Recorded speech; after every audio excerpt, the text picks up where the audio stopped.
نا انصافی کے لیے یا غلط بات کو روکنے کے لیے کھڑے ہو جایا کرو، بار بار کھڑے ہو جایا کرو، چاہے کہ وہ تمہارے اپنے خلاف جا رہی ہو بات،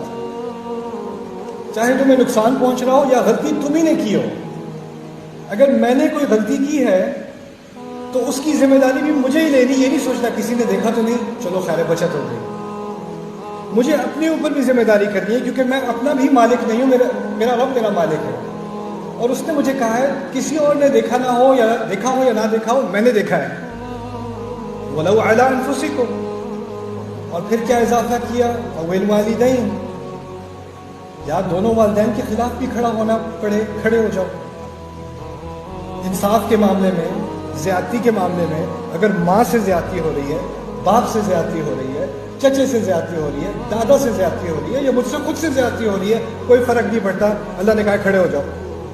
اور ایک دفعہ نہیں بار بار کھڑے ہو جاؤ۔ ایک دفعہ کھڑے ہو کے صحیح قسم کی مرچوں والی ڈانٹ پڑے گی نا، ایک آدھ تھپڑ بھی پڑ جائے گا تو ہوش ٹھکانے آ جائیں گے، پھر اگلی دفعہ وہی سین ہو رہا ہے تو خیال آئے گا اس دفعہ نہیں کھڑے ہونا، پہلی دفعہ بہت پڑ گئی تھی اب دوبارہ نہیں کرنا۔ اس کے جواب میں پہلے میں لے جاتا ہوں قوامین کا معنی کیا تھا، کسی چیز کو کیا کرنا، بار بار کرنا۔ مجھے ڈھیٹ ہونا پڑے گا انصاف کے لیے، گالیاں کھانے کی عادت ڈالنی پڑے گی، مار کھانے کی عادت ڈالنی پڑے گی، لیکن میں نے پیچھے نہیں ہٹنا۔ جو غلط